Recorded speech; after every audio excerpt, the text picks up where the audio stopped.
Yeah.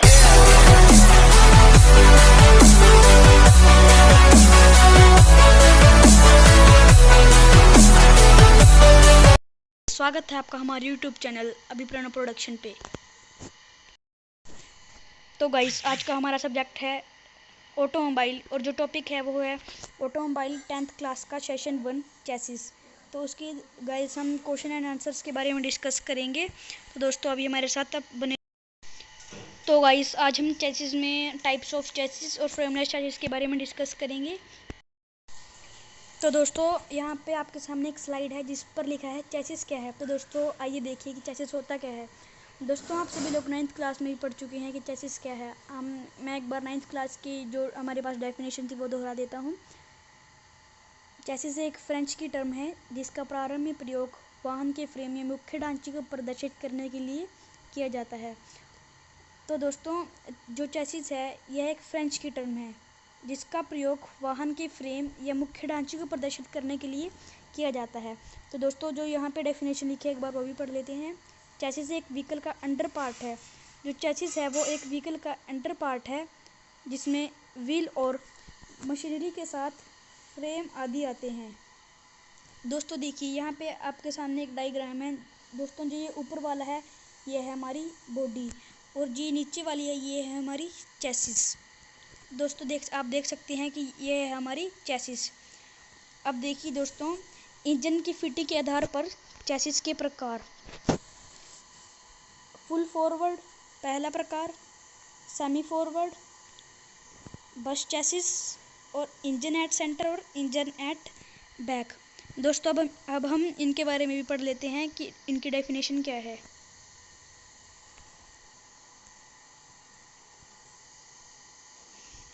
दोस्तों देखिए जो हमारे पास चेसिस का पहला प्रकार है वो है फुल फॉरवर्ड चेसिस। इसका हिंदी में भी लिखा है कि इसको प्रोनाउंस कैसे करेंगे, इसका उच्चारण कैसे होगा। तो दोस्तों इसके बारे में पढ़ लेते हैं हम। इस प्रकार की चेसिस में इंजन ड्राइवर कैबिन के बाहर फिट होता है। जो इस प्रकार की चेसिस है उसमें इंजन होगा जो वो ड्राइवर कैबिन के बाहर फिट होगा।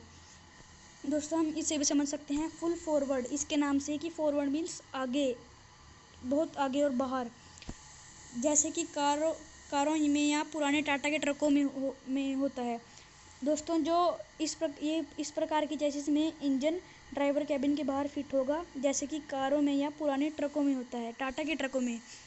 इस प्रकार के अरेंजमेंट में ड्राइवर सीट से दूरी पर होती है और वह वाहन के बिल्कुल सामने की ओर नहीं देख पाता। दोस्तों अगर जो इंजन होगा वो ड्राइवर कैबिन के बाहर होगा तो दोस्तों जो ड्राइवर है वह वाहन के बिल्कुल सामने की ओर देख नहीं पाएगा। तो दोस्तों अब हम अपना सेकंड पार्ट ले लेते हैं चेसिस का, वो है सेमी फॉरवर्ड चेसिस। इसके बारे में देख लेते हैं। इस प्रकार की चेसिस में इंजन का आधा हिस्सा ड्राइवर के कैबिन में और आधा हिस्सा ड्राइवर के कैबिन के बाहर होता है। तो दोस्तों जो इस प्रकार की चेसिस में जो इंजन होगा आधा तो वो ड्राइवर के कैबिन में होगा और आधा ड्राइवर के कैबिन के बाहर। जैसे कि कुछ एग्जांपल स्टैंडर्ड 2 बेड फोक पिक आदि में इसमें ड्राइवर को रोड की विजिबिलिटी अच्छे से मिल जाती है। अगर दोस्तों जो इंजन होगा वो आधा ड्राइवर के कैबिन के बाहर होगा और आधा ड्राइवर के कैबिन के अंदर, तो दोस्तों जो ड्राइवर है वह वाहन के बिल्कुल सामने देख सकता है, अच्छी तरह से देख सकता है। दोस्तों हम इसके नाम से भी पता लगा सकते हैं कि सेमी फॉरवर्ड, सेमी मीन्स आधा, सेमी फॉरवर्ड आधा आगे। दोस्तों अब थर्ड देखिए जो है बस चेसिस। इस प्रकार के चेसिस में पूरा इंजन ड्राइवर के कैबिन के अंदर फिट होता है। जो इस प्रकार का चेसिस होगा उसमें जो पूरा इंजन ड्राइवर के कैबिन के अंदर फिट होगा, इससे वाहन के फ्लोर के लिए अच्छा स्थान मिल जाता है। अगर जो इंजन होगा वो ड्राइवर के कैबिन के अंदर फिट होगा तो इससे फ्लोर के लिए अच्छा स्थान मिल जाएगा। ड्राइवर की सीट फ्रंट व्हील के ऊपर होती है। जो ड्राइवर की सीट होती है वो फ्रंट व्हील के ऊपर होती है और वह वाहन के सामने की तरफ पूरी तरह देख पाता है और जो ड्राइवर है वो वाहन के सामने की तरफ अच्छी तरह से पूरी तरह से देख पाएगा। तो दोस्तों अब हम फोर्थ पार्ट ले लेते हैं इंजन एट सेंटर। दोस्तों देखिए, इंजन को चैसिस के मध्य में भी फिट किया जाता है। जो इंजन है वो चैसिस के मध्य में भी फिट होता है। इस प्रकार के अरेंजमेंट में चैसिस में प्रयोग के लिए पूरी फ्लोर की जगह मिल जाती है। अगर जो इंजन होगा वो चैसिस के मध्य सेंटर में फिट किया जाएगा तो उससे फ्लोर के लिए अच्छी जगह मिल जाती है। मध्य मीन्स सेंटर। दोस्तों हम इसके नाम से भी पता लगा सकते हैं कि इंजन एट सेंटर, इंजन मध्य में। दोस्तों अब 5th पार्ट देख लीजिए जो है इंजन एट। तो दोस्तों अब आप 5th पार्ट देख लीजिए, वो है इंजन एट बैक। इंजन को चैसिस के पिछले हिस्से में भी फिट किया जा सकता है। जो इंजन है वो चैसिस के पिछले हिस्से में भी फिट किया जा सकता है, जैसे कि टाटा या अशोका लेलैंड बसों में। इसमें लंबी प्रोपेलर शाफ्ट की ज़रूरत नहीं होती। तो दोस्तों जो इंजन होते हैं वो टाटा या अशोका लेलैंड की बसों में चैसिस के पीछे भी फिट किया जाता है, और इसमें एक जो हमें लंबी प्रोपेलर शाफ्ट की ज़रूरत होती है वो नहीं होती। दोस्तों हम इसके नाम से ही पता लगा सकते हैं, इंजन एट बैक, इंजन पीछे की तरफ। दोस्तों अब ये 3rd क्वेश्चन देखिए जो है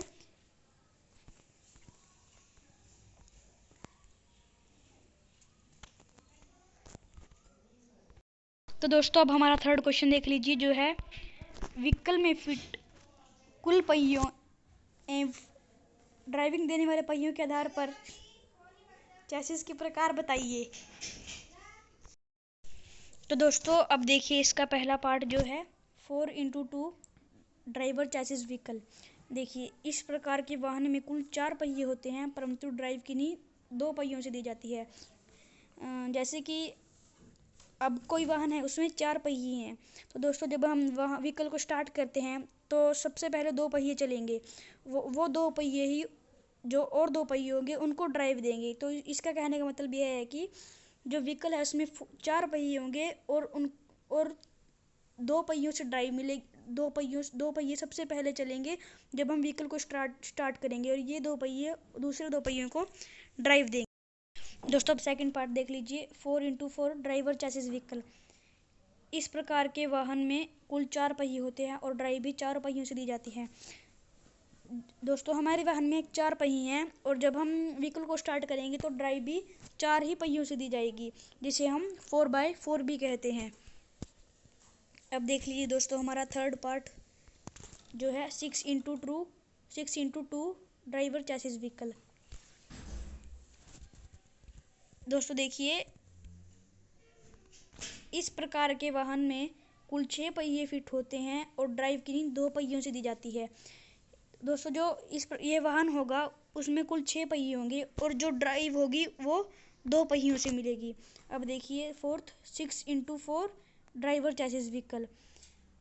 इस प्रकार के वाहन में 6 पहिए फिट होते हैं और ड्राइव 4 पहियों से दी जाती है। कि इस प्रकार के वाहन में कुल 6 पहिए होंगे और ड्राइव 4 पहियों से दी जाएगी। तो दोस्तों अब देखिए 4th क्वेश्चन, चैसिस फ्रेम के प्रकार बताएं। चैसिस फ्रेम के प्रकार बताएं। कन्वेंशनल चैसिस फ्रेम और integral chassis frame. 4th question दोबारा देख लीजिए। चैसिस फ्रेम के प्रकार बताएं कि जो चैसिस फ्रेम है उसके प्रकार बताएं। पहला होगा कन्वेंशनल चैसिस फ्रेम और दूसरा होगा इंटीग्रल चैसिस फ्रेम। अब 5th क्वेश्चन देखिए, फ्रेमलेस चैसिस के कन्वेंशनल चैसिस पर क्या लाभ है। जो फ्रेमलेस चैसिस है, जो बिना फ्रेम के है चैसिस, उसके कन्वेंशनल चैसिस पर क्या लाभ है। इसका कॉस्ट कम होता है और क्योंकि इसमें बॉडी का फ्लोर ही क्रॉस मेंबर और लॉन्ग मेंबर की तरह कार्य करता है, इसका जो कॉस्ट होगा वो भी कम होगा और इसमें जो बॉडी का फ्लोर है वो क्रॉस मेंबर और लॉन्ग मेंबर की तरह कार्य करेगा। सेकंड, वाहन का डेड वेट भी कम हो जाता है। जो वाहन का डेड वेट होगा वो कम हो जाएगा क्योंकि बॉडी का फ्लोर ही चैसिस की तरह कार्य करता है।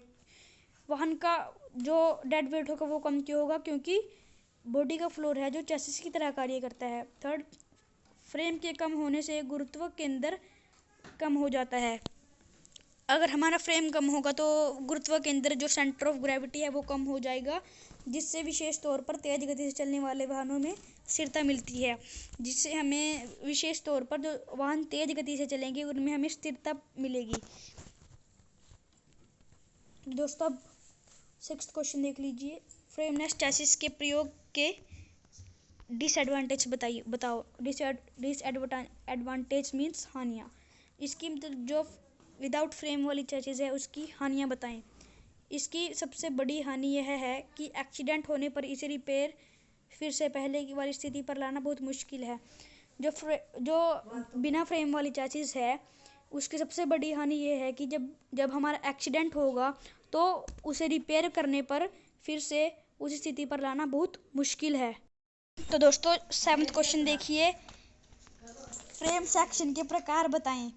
फ्रेम सेक्शन के प्रकार बताएं। चैनल सेक्शन, जो फर्स्ट सेक्शन है वो है channel section, second box section और थर्ड ट्यूबुलर सेक्शन। देखिए ये हैं चैनल सेक्शन, ट्यूबुलर और बॉक्स सेक्शन के कुछ डायग्राम्स। तो दोस्तों ये जो पहला डायग्राम है ये है चैनल सेक्शन का डायग्राम, और जो ये सेकंड है ये है बॉक्स सेक्शन का, और जो ये है थर्ड सेक्शन ट्यूबुलर सेक्शन का। तो दोस्तों अब हमारा 8th क्वेश्चन देखिए।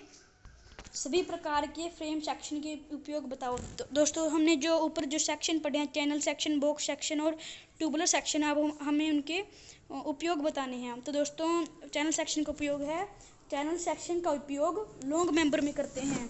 चैनल सेक्शन का उपयोग लॉन्ग मेंबर में करते हैं। बॉक्स सेक्शन का प्रयोग शॉर्ट मेंबर में करते हैं। जो बॉक्स सेक्शन है उसका हम प्रयोग शॉर्ट मेंबर में करते हैं। और ट्यूबुलर सेक्शन आजकल भी व्हीलरों, स्कूटरों और पिकअप आदि में प्रयोग होता है। जो ट्यूबुलर सेक्शन है वो व्हीलरों, स्कूटरों और पिकअप में यूज़ हो। दोस्तों देखिए यहाँ पर आपके लिए कुछ कार्य है। दोस्तों जो ये फिल इन द ब्लैंक्स हैं और जो ये टिक द करेक्ट ऑप्शन है, ये टिक द करेक्ट आंसर, ये आपको खुद करने हैं। और अगर आपको इनमें कुछ परेशानी हो तो हमने आपके लिए यहाँ पर आंसर भी दिए हैं। और यहाँ पे नीचे एक वर्ड बैंक है। अगर आपको कोई शब्द का मीनिंग नहीं पता तो आप इसमें से जो ज़रूरी है वो देख सकते हैं। दोस्तों मैं ये नोट्स PDF पे तो डालूँगा ही, और आप इनका स्क्रीनशॉट भी ले सकते हैं।